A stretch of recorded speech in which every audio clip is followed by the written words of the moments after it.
They rang me 4 times in under 2 minutes. I was in the middle of presenting to our biggest client of the year. When Mom's name flashed on my screen again, I slipped out into the hallway. "You need to come home right now," she said. Short, sharp, urgent. "It's important, Emily." I'm Emily Carter, 32. Senior analyst, the kind of person who never ignores an emergency. I left my laptop open, slides unfinished, pulse racing as I sped through every red light. Dad's heart condition. Mom's diabetes. Something terrible, I thought. But both their cars sat calmly in the driveway. No ambulance. No flashing lights. Mom opened the door, hair flawless, voice colder than marble. "From now on, you'll give your bonuses to your sister." Dad muted the TV. "She's having a hard time. Do your duty." So that was it, not an emergency, just a demand. I stood there, keys biting into my palm, the word urgent echoing in my head. This was the emergency, my sister's rent. "Emily," Mom said, "don't make this difficult." I laughed, quiet, stunned. "You pulled me from work for this?" Her face didn't soften. Dad leaned forward. "You've done well. It's time to give back." Give back, as if success meant servitude. Chelsea had dropped out twice, quit 4 jobs, yet somehow I owed her. The golden child expected to fill everyone else's hands. I said no, I repeated. Dad slammed his beer onto the table. "Ungrateful." Mom's expression twisted. "After everything we've done for you." They meant, after raising you, after the bare minimum, after shaping you into our provider. I walked out trembling. By the time I reached Pasadena, 19 texts were waiting. Mom told me what you said. "You're heartless. I need $11,000 or I'll be homeless." The number repeated over and over, $11,000. Half my savings, half my peace. I typed one sentence, "Don't text again." But the night refused to let me sleep. I kept replaying it all. Why can't you be more like your sister? Every birthday Chelsea ruined with tears she practiced. Every compliment that ended with, "You're so lucky, Emily." Lucky. That word burned now. Lucky to work 60 hours. Lucky to be their insurance policy past midnight. Then another buzz. Another lie. "Maya, we've been in an accident. Dad's in critical condition. Please send $11,000 for the hospital." My throat tightened. The same number. The same script. Even fear had a price tag. They hadn't raised me. They'd invested in me. And now they wanted returns. The messages piled up. Louder. More desperate, more manipulative. "Dad's critical. They won't treat him without money. Please, Emily. $11,000 right now." The same number again and again. I froze in the kitchen, phone glowing like a warning light. My heart whispered run. My mind said check. I called Riverside Community first. "Robert Carter. Car accident maybe an hour ago." The nurse typed, paused. "I'm sorry, ma'am. No patient by that name." I tried another hospital. Then another. Nothing. No Robert Carter anywhere. By the 4th call, my pulse went still. They lied. They used death as a key to my savings.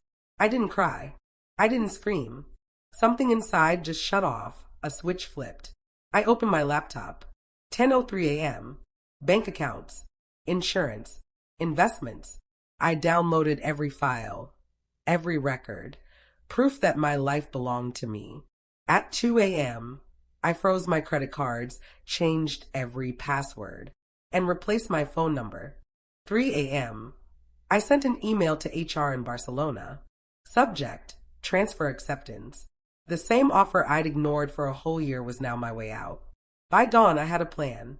I reached out to a realtor, listed my condo, and booked an appointment to sell my car. When the sun came up, everything inside me felt still. No shaking, no tears, just precision. I filled 2 suitcases, a carry-on, and slipped a folder marked Freedom inside. At a Donto bank, I waited for the doors to open, then moved every cent into a new account. No joint names, no trails. By 9:20, I was driving toward LAX, windows down. No music, just the kind of silence that fills your lungs. I thought back to the first time they offered me that Barcelona role. Mom had said, "Don't go too far. Chelsea needs you." So I stayed. I used to think family meant closeness. Now I knew it meant captivity. At the terminal, my hands trembled, not from fear, but from release. One ticket. One way. No return address. At 11:30, the plane lifted off. I didn't glance back.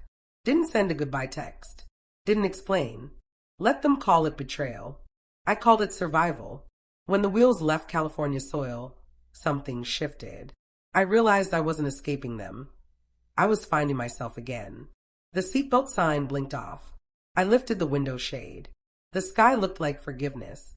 When we landed in Barcelona, the air tasted of citrus and soft rain. Announcements echoed in Catalan.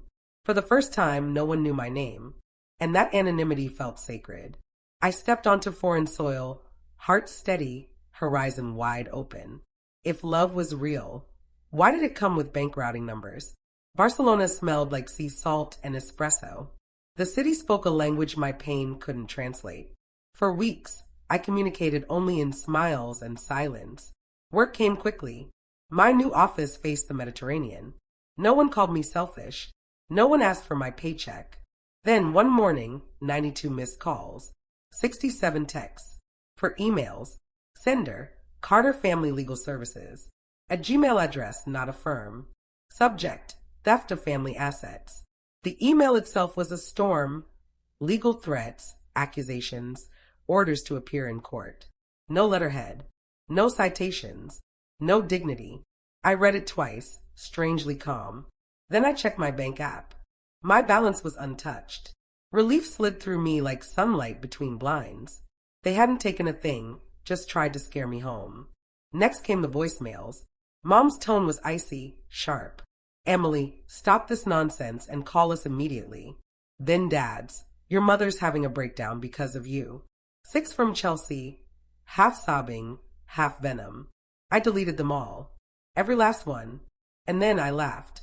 Standing barefoot in my tiny kitchen, tiles cool beneath me, sea breeze tugging the curtains. That laugh felt dangerous.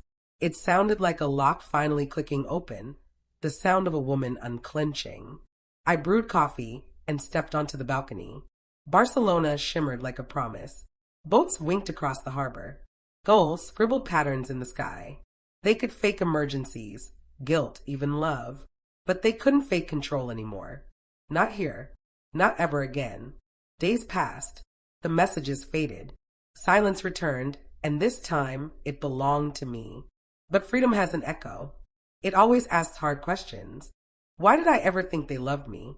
Maybe because I was taught that love had to be earned, that obedience meant care, that silence meant peace, that money was a form of affection. On the metro ride home, I watched the crowd sway together, lives brushing past one another without ownership, without demands, no one checking my balance or worth. I exhaled the way people do when stepping out of a church. I followed the harbor path as the sun dipped low. Fishermen repaired their nets. Children chased the foam rolling across the stones. This, I thought, is what family should sound like. The air carried salt and diesel. The water glowed gold beneath the sinking sun. Each ripple looked like it was closing something unfinished. My jacket whipped in the wind. I whispered to the sea, "You don't owe them anything anymore." A week later, a real letter arrived. Letterhead, bar number, legal polish, and veiled threats about wrongful withholding of support funds. I forwarded it straight to my lawyer. He called, half laughing. "They don't have a case. They're just hoping you'll panic and pay." Outside, the horizon softened into blue. For the first time, I didn't feel guilty for being safe. I felt new. I turned toward home, heart steady, destination unlisted. I didn't slam the door behind me. I simply erased the address. It began with another envelope, cream-colored, no return address, my mother's looping cursive across the front. I almost tossed it out, but curiosity can be stubborn. My hands trembled as I opened it. 8 pages, front and back, an epic of guilt. Page 1, the Chronicle of My Page 2, every mortgage. Page 3, Chelsea's pain, calculated in dollars. By page 6, they were rewriting our entire history, calling my independence financial cruelty, my silence emotional abuse. Then came the final paragraph. If you send us $50,000, we can rebuild this family. Otherwise, you'll regret this forever. I read it twice. Then I laughed, the same laugh that used to scare me, the one that meant I was finished. One by one, I fed the pages into my office shredder. The blades hummed like a hymn. White confetti fell into the bin, soft as snow over a grave. With every shredded line, another thread of their control unraveled. When the last page disappeared, I poured myself a coffee, sat on the floor, and breathed. For 32 years, I had been trained to apologize for existing. Every choice came with a bill. Every act of love required proof of payment. But that morning, I finally understood. You can't buy love from people who only sell conditions. I called my therapist. I just shredded a letter, I told her. She wanted $50,000 to fix our relationship. My voice didn't shake. What do you feel right now? She asked. Nothing, I said. Or maybe relief. That's not nothing, she replied. That's freedom. That word stayed with me long after the call ended. Freedom, not the running kind, but the kind you earn. That evening, I walked to the beach. Tourists laughed in the surf. A couple bickered over which ice cream to choose. Ordinary problems, everyday problems.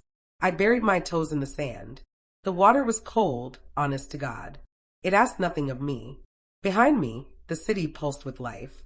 Not one light belonged to my past. I whispered to the waves. This is what surviving sounds like. And maybe for the first time, I didn't feel like someone's daughter. I felt like me. The tide crept higher, erasing my footprints. Every trace vanished, as if I'd never walked that shore at all. I smiled at the sea and thought of the girl who once begged to be loved. She was gone, finally at peace. The wind whipped through my hair, and the city lights shimmered like forgiveness. They called it betrayal. I called it a beginning. 5 years later, I woke to rain tapping softly on the window. Barcelona rain, gentle, persistent, cleansing. Miguel was brewing coffee in the kitchen. Our daughter, Luna, was stacking wooden blocks on the floor. Her laughter filled the apartment like sunlight. Sometimes I still remember the girl I used to be, the one who confused obedience with love, who thought silence would hold a family together. She doesn't live here anymore.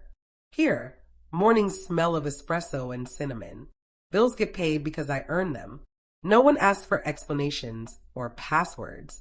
When Luna tugs at my sleeve and asks for a story, I tell her about bravery, about choosing yourself before the world tells you not to. I never mention my parents. She doesn't need my ghosts. Last week, a letter arrived from California. No return address, just handwriting I'll never forget. I didn't open it. I didn't have to. I dropped it in the recycling bin, right between grocery coupons and pizza flyers. Some farewells need no punctuation. Therapy taught me that forgiveness isn't always about letting them back in. Sometimes it's about letting yourself walk away. I don't hate them anymore. Hate keeps you bound. Indifference is freedom. Luna calls from the window. Mom, the sun's back. She's right. Light breaks through the storm. I watch her dance across the living room, barefoot, fearless, whole, and I make a quiet promise. She will never have to buy love to earn it. Miguel kisses my shoulder. For a moment, the world is quiet again. Not empty, just peaceful. I glance at the skyline. The city glows gold and alive. A life I built. A life I own. No one can take it. No one can claim it. Peace isn't given. It's taken. If you've ever had to walk away to save yourself, you're not alone. Tell me in the comments, what did freedom look like for you?